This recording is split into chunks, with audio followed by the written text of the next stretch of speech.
राधे राधे दोस्तों। आज हम जानेंगे श्री कृष्ण के जीवन के विषय में। दोस्तों 3200 ईसा पूर्व में भारत के मथुरा में एक बालक का जन्म हुआ, जिसे मानव जाति के आध्यात्मिक और लौकिक भाग्य को नया आकार देने के लिए निश्चित किया गया था। अपने 125 साल के जीवन में श्री कृष्ण ने मानव जाति के सामूहिक चेतना पर एक अमिट छाप छोड़ दी। भक्ति और धर्म के साथ साथ परम सत्य के बारे में दुनिया को फिर से शिक्षित किया। उनका जीवन अतीत के लोगों, आधुनिक दुनिया और निश्चित रूप से आने वाले युगों के लिए आदर्श है। दोस्तों, श्री कृष्ण को देवता के पूर्ण अवतार के रूप में देखते हैं।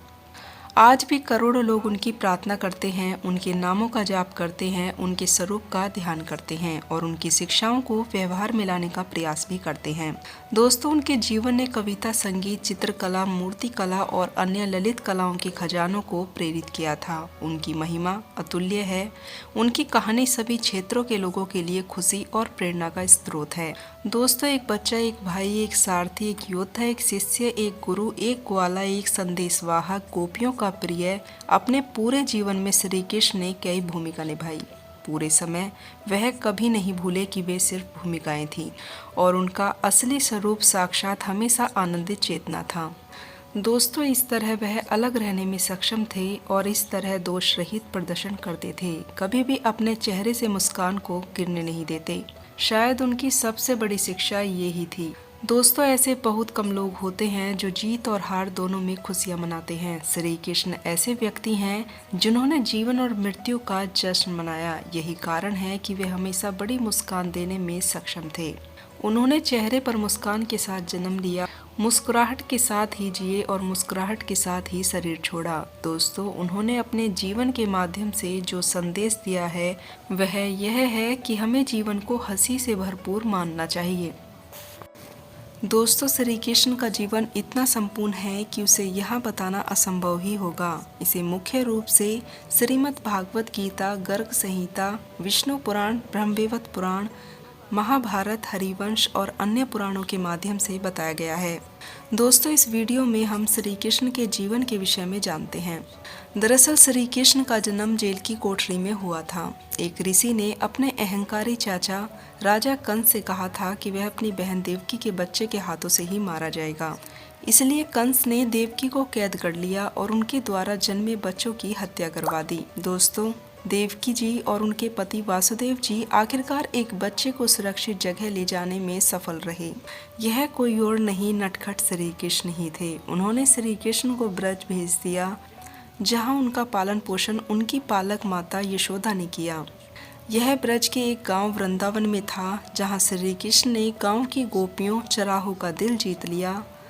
दोस्तों, वृंदावन की गोपियों के साथ अपना सारा समय बिताकर उनके साथ खेलना, उनसे मजाक करना, उनका माखन और दूध चुराना, जो वह वास्तव में कर रहे थे वह उनका दिल चुरा रहा था। इसी कारण से श्री कृष्ण को चित चोर कहा जाने लगा। दोस्तों, चित चोर का मतलब होता है मन को चुराने वाला।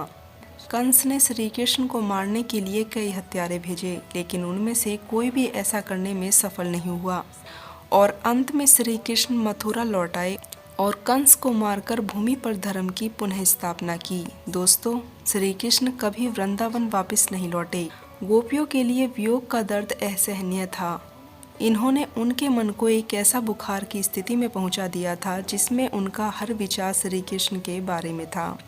इसके माध्यम से उनका मन शुद्ध हो गया और वे धीरे धीरे सभी चीज़ों में अपने प्रिय को देखने में सक्षम हो गई। दोस्तों, पेड़ों में, नदियों में, पहाड़ों में, आकाश में, सभी जगह और जानवरों में, यहाँ तक कि अपने आप में भी यह वह एहसास था जिसे श्री कृष्ण ने शुरू से ही उनके भीतर लाने का इरादा किया था। दोस्तों, श्री कृष्ण के जीवन में अगली प्रमुख भूमिका पांडवों के मित्रों के रूप में थी। 5 समर्पित और धार्मिक भाई उनके राज्य को उनके 100 सौतेले भाइयों, अहंकारी और अधर्मी कौरवों ने हड़प लिया था।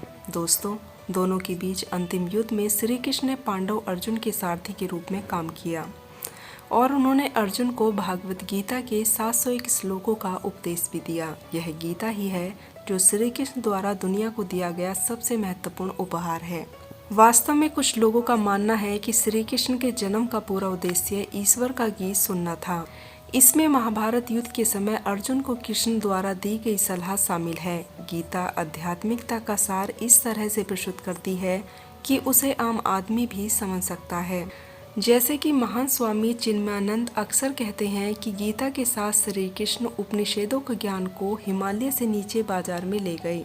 यह भगवान द्वारा स्वयं दी गई जीवन की सच्ची पुस्तक थी। दोस्तों, हर एक व्यक्ति को गीता का अध्ययन करना चाहिए। भगवान श्री कृष्ण की शिक्षाएं सभी के लिए उपयुक्त हैं। वे सिर्फ समाज के किसी खास वर्ग के लिए नहीं आए थे। उन्होंने सभी को, यहाँ तक कि वेश्याओं, लुटेरों और हत्यारों को भी आध्यात्मिक प्रगति का मार्ग दिखाया।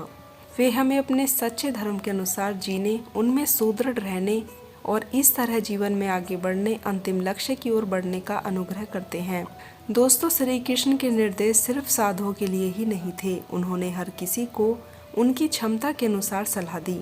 दरअसल अर्जुन को उन्होंने निर्देश दिया था कि वह संसार में रहकर अपना धर्म निभाए। उनका जीवन इस बात का आदर्श उदाहरण था कि संसार में आग के बीच में रहकर बिना जले कैसे रहना चाहिए। यह ऐसा है कि जैसे बिना लार टपकाए अपनी जीभ पर चॉकलेट का टुकड़ा रखना। वे बताते हैं कि बाधाओं के बीच रहकर भी जीवन में सफलता कैसे पाई जा सकती है। भगवान हमें आत्म साक्षात्कार प्राप्त करने के लिए अपने रिश्तों से दूर जाने की सलाह नहीं देते। वे बताते हैं कि हमें सभी आसक्तियों से मुक्त रहते हुए भी प्रेम पूर्वक रिश्ते बनाने चाहिए और अपनी पारिवारिक जिम्मेदारियों को निभाना चाहिए। दोस्तों, भगवान श्री कृष्ण ने 125 वर्ष की आयु में एक शिकारी के हाथों अपना भौतिक शरीर त्याग दिया, लेकिन वे जिस तरह से जन्मे और जिए उसी तरह से मरे। उनके चेहरे पर एक दिव्य मुस्कान थी। वास्तव में ऐसा कहा जाता है कि उनका अंतिम कार्य उस शिकारी को आशीर्वाद देना था जिसने गलती से उन पर तीर चला दिया था। दोस्तों, उनका प्रेम ऐसा ही था। भगवान कृष्ण को जीवन भर एक के बाद एक कई संकटों का सामना करना पड़ा, फिर भी एक बार भी उनके चेहरे पर दुख के बादल नहीं छाए। उन्होंने हर मुश्किल का सामना किया क्योंकि श्री कृष्ण की जिंदगी में दुख के लिए कोई जगह ही नहीं थी। वे आनंद के अवतार थे। उनकी संगति में सभी लोग सब कुछ भूलकर आनंदित होते थे।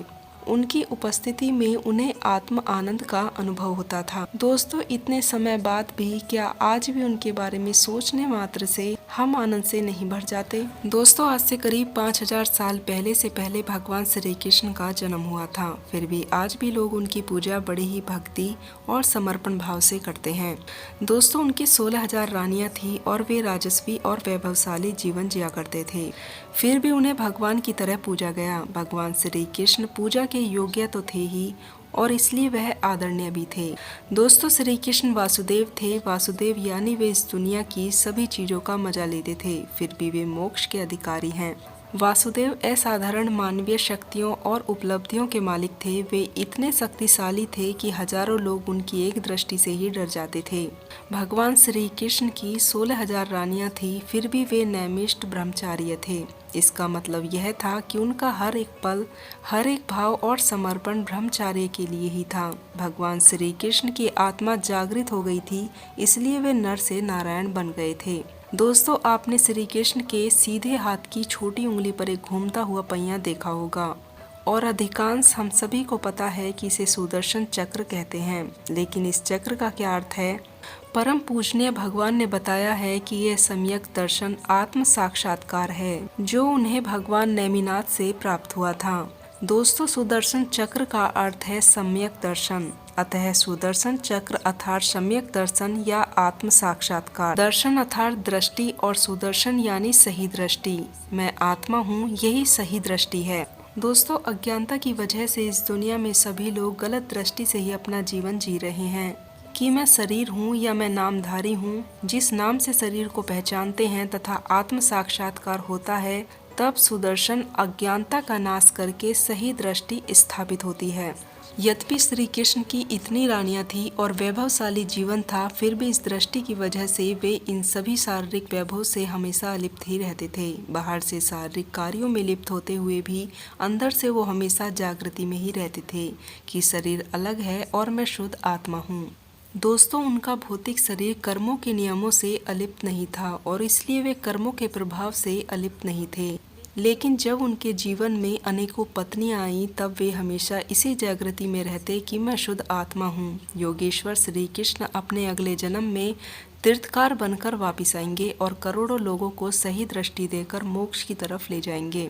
दोस्तों, अब जानते हैं भगवान श्री कृष्ण की पूजा करने का सही तरीका। भगवान श्री कृष्ण की पूजा अलग अलग लोगों के द्वारा अलग अलग ढंग से की जाती है। कुछ लोग भी श्री कृष्ण के नाम का जप करके पूजा करते हैं, तो कुछ लोग खास दिन व्रत करके और भगवान को दंडवत प्रणाम करके और अनेकों प्रकार से पूजा करते हैं। लेकिन श्री कृष्ण भगवान की पूजा का सही तरीका उनके सच्चे स्वरूप को पहचान कर उनकी पूजा करनी चाहिए। दोस्तों, भगवान के प्रति भक्ति ही भगवान के नज़दीक ले जा सकती है, लेकिन उनके सच्चे स्वरूप को पहचान कर और जो उन्होंने अर्जुन को ज्ञान दिया था वह श्री कृष्ण की पूजा करने के लिए बहुत ही मदद रूप होगा।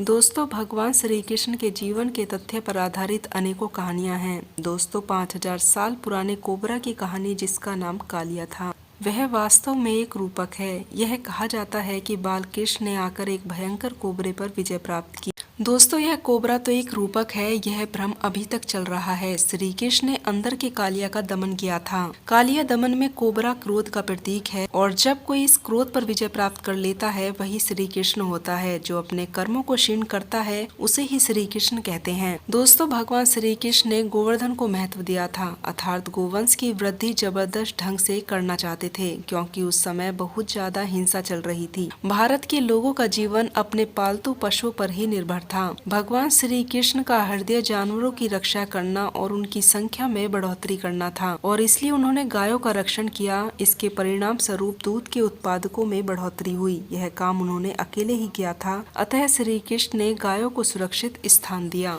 दोस्तों, महाभारत के महायुद्ध से पहले श्री कृष्ण ने अर्जुन से कहा, हे अर्जुन, तुम और मैं बहुत ही लंबे समय से साथ में हैं, लेकिन फिर भी तुम मेरे असली स्वरूप को नहीं पहचानते।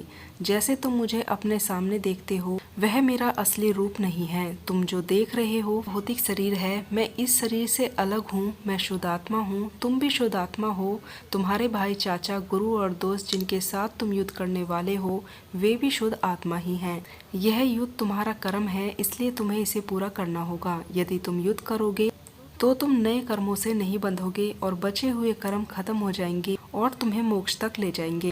तब भगवान श्री कृष्ण ने अपना विराट स्वरूप अर्जुन को दिखाया। तब श्री कृष्ण भगवान के सामने समर्पित हो गए। इस प्रकार अर्जुन उस जागृति में रहा जो श्री कृष्ण ने उन्हें दी थी।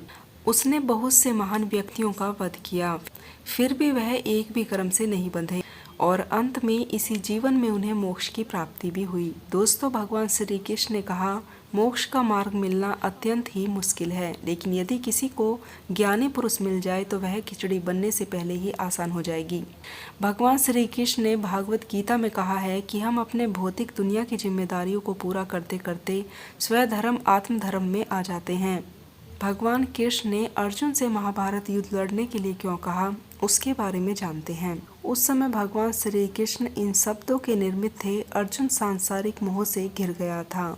वह अपने क्षत्रिय धर्म को निभाने की बजाय वह अपने भाई गुरु जो उनके शत्रु पक्ष में थे उनके मोह में फंस गया। इस मोह को दूर करने के लिए भगवान श्री कृष्ण ने अर्जुन को सावधान करते हुए कहा, तुम मोह से बाहर निकलो, कर्म के कर्ता या अकर्ता मत हो जाओ। प्रिय अर्जुन, जिस मोह में तुम फंस रहे हो, तुम मर रहे हो, यह गलत है, इसलिए यह होने दो। इसके लिए भगवान श्री कृष्ण ने उसे बहुत ही हिंसक और डरावना सीन विश्व दर्शन दिखाया। उन्होंने अर्जुन को एक बड़ा दृश्य दिखाया जिसमें सभी मरे हुए दिखे। उसे देखते ही अर्जुन एकदम हिल गए, लेकिन जैसे ही उसे यह सब कुछ समझ में आया वह युद्ध करने के लिए तैयार हो गया। दोस्तों, इसी के साथ श्री कृष्ण के जीवन के बारे में यह जानकारी समाप्त हुई। अगर आपको यह जानकारी पसंद आई हो तो चैनल से जुड़े रहने के लिए चैनल को सब्सक्राइब करें और मोटिवेट करने के लिए वीडियो को लाइक करें। तो दोस्तों, मिलती हूँ श्री कृष्ण के बारे में अन्य जानकारियों के साथ। तब तक के लिए आप लोग अपना ध्यान रखें, खुश रहें। जय सनातन, जय श्री कृष्णा।